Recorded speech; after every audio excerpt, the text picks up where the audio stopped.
الرحمن الرحيم أنا عاقل أحمد نور محمد معلن وكم إذا جدّي حلين الخلافات كقبل كتر يمام المجال يحبور وحربنا كهذا الله بيان كي كسب حي جبدي شركة اللي غيرتها ويسوي مادين ما في مدح رقمات كسر بيلا رشق سحاق وأيه جامين بيشي عرب هرمود كو هيدي بتكرر على الدعوالي وحن ربا قضبو دورين عن تابتو انت يقوم سنة سيدة وحود عين يبلايات عدي بلوضي عقل خليفة ويقهري باكسو شيكيي horta bayaanku ma ahayn bayaan nabadeed baan leeyahay marka hore waan cambaaraynayaa bayaan mar labaad dagaal lagu baaqayo ayuu ahaa baaqi madaxweynaha deegaanka Soomaalida Mustafa Maxamed Cumar wuxuu ahaa baaq nabadeed isaga laftigiisa ka digay macnaha si kale inaan loo turjumin baaq nabadeed bay ahayd gogol uu dhigay madaxweynuhu gogoshii si kale ayaad u qaateen baan leeyahay abtiyaal waad gar marteen bayaanka ka soo baxay laanqeyrtuna ma ahayn bayaan nabadeed mid dagaal ayuu ahaa dhammaan wixii dhacay iyo dibtii dacwaley ka dhacday been baa laga sheegay qodobada aan ka hadlo aan rabay inaan ka hadlo waxa kamid ah sarkaalkii xubnihiisa taranka la jarjaray ee liyu booliska ahaa ee dadka amnigooda ilaalinayay ee daacadda u ahaa iyaga ee inta la dilay oo dil xaq darro loo geystay isagoo nabad u socda waliba xubnihiisa la jarjaray taranka oo dad hargeysa ka soo duulay ay jarjareen oo deegaanka ba u dhalanin waa la dafiray bayaanka shirka waa lagu dafiray وقلب كلابات عيدن كحسوق لو ما جيسنين حسوق بيجيستين باليدي وبين بان أنا وجبتوك بانو هاي عيدن كيجون نبض أو وحي أي والله صحيحين جدّي فرسماء مدحوين هو صاري لبض بلاد كتر سنة يكوي مدحوين كالسعودي والله ربعين ما به الله سماية اللي يقول لي اللي بتشار اللي صورين اللي حسوقي وده هرجيسك كسودولي هاي حسوقين بين بالغ الشجع عيدن كنبض بيو السعوديين عيدن كحسوق بالغ سماية الله ونحرستان لا يعدي كده بطي عيدن قلب كلابات أرجع حسد دوّي تاجرت يابتي الوحيد دعوة كده عاي ويا هم بليسي ويا بركيسي وين دقي سنة أنك وإحنا لقورها من ماه راديو الفرقان وإذا عدى كوها شاء أفك الشباب قريو اللي بيكوت الله وهيدا لما تاجرتني تيات كي كده عيد دعوة قيد بارن كاهين قف كي دقي سنة ودقي كان دقي سنة ونا هذا هيكون شتا يوتيوب كده بيقول نقول كليبكا الفرقان راديو الفرقان إذا عدى أفك الشباب كوها شاء way taageertay dagaalkii ka dhacay jihaad buu ahaa beedadeen qayb baanan ka ahayn beedadeen ma sheegaysa xukuumadda deegaanka Soomaalidu been xukuumadda dhex bay noo tahay waan wada leenahay idin kama xigsan naabtiyaal laakiin sida wax loo wado imika maaha si xun weeyaan waan taageeraya sidoo sheegay caaqil khaliif shirki awaare chambiir uu hogaaminayay kan reeshaq saxaaq 8 jilbooyo dhanaayeen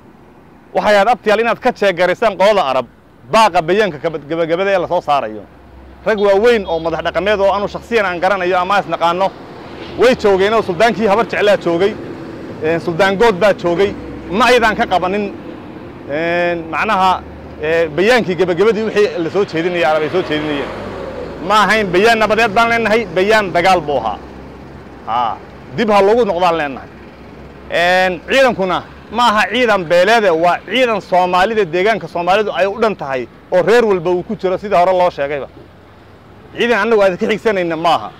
waa ciidanka deegaanka Soomaalida aan far ka difaacayay ee argagixisa ka difaacay iyo cid kasta oo ku soo duushay ka difaacay weeyaan ee nabadiisa aan ku harsanay weey waxaan leenahay nimcada aan haysanaa abtiyaal ma haysato Soomaalida joogta Afrikada bari marka Djibouti laga reebo alxamdulillaah rabbil caalamiin baan ku jirnaa waadagoydeen wixii ka horeeyay madaxweynaha deegaanka Soomaalida ومدحوين أدو دولقات بان سيدو خليف شيغاي وان كو امانيا عيد ما خيدو عيد ما ديلو ددكو هنا ولادان بودو qof walba soo doona waa la buudo horta aan leeyahay xorriyada qowlka madaxweyne aad dadka macnaha waxa weeyaan aad sii daysay dib ha lagu noqdo cid walba ay doonto in ku hadasho maaha waxa weeyaan wadogeedeen shalay wixii la soo maray xukuumadii ka horeysay nimcadaan haysano alxamdulillah hadayna oranin waxa laga yaabaa inuu balaayo kala keeno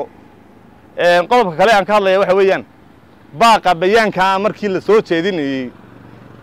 gadaasha waxa surnaa calanka dawladda federaalka Itoobiya waa calankeeni waa kan ku faano shaaruba libax ku yaalaan nahay cidna kala gaban mayno dad Itoobiyaan aan nahay Soomaalida Itoobiyaan nahay waa calankii federaalkeena qaybta aynu ka ahayn way dhamaanteen idinkii annaguba laakiin calankii deegaanka ee Soomaalinimo ee astaanta Soomaalinimo ku taalay ee noo dhixiyay meesha waa laga saaro waa la tuuray horta waxa weeyaan wax la idin ka aqbalayana maaha wax deegaanka Soomaalidu ka aqbalayana maaha inta indhaha ka linsan deegaanka Soomaalida iyo maamulka jirana waxba federaalka idin ka qabsoon maayo deegaanka ka sokeeya horta indhiina hoos u celiyaan leeyahay qodobkaasi waa ka waxa kala rabaa inaan baaq u diro inkastoo wali ay cusub yihiin maamulka cusub ee Soomaaliland ka jira madaxweyne Cirro hogaaminayo oo aan ognahay oo xoogaa loo hay labada laamihi amniga inaan wali la wareegin Soomaali geeska Afrika waxa weeyaan way wada taallaa anu hadda kama hadli karo dadka aan la dhashay ee jooga maaragtay Jubaland ama Gaarisa degan waqooyi bari Kenya xukuumadaha halka ka jira waxa dhex maray iyaga anu kama hadli karayo way xad baan oo dhaxay caalami oo la aqoonsan yahay weeyaan xad caalami oo la aqoonsan yahay haybahan waan wadaagna laakiin kama hadli karayo raas kambooni dagaal baa ka dhacayay xukuumadda dawladda federaalka Soomaaliya ay ku soo qaaday dadka la dagaalamay dadka iyaga ay ahaayeen maanaan ka hadlin qof dhagax buur ama qabri dahar ama wardheer ka hadlaya meydaan arkayna u dagaalamaya waxaan leeyahay xukuumadda Soomaaliland in ay ilaaliso jar wanaaga wali way cusub tahay waa run xiriir iyo wada dhalasho way naga dhaxaysaa laakiin balaayada xadka ka soo gudbaysa iyo hubka soo gudbaya iyo colaadda la rabo in deegaanka Soomaalida mar labaad in la horiyo cidda dabada ka wadana aan ognahay anagu waa in xukuumaddaasi ay xad u yeesho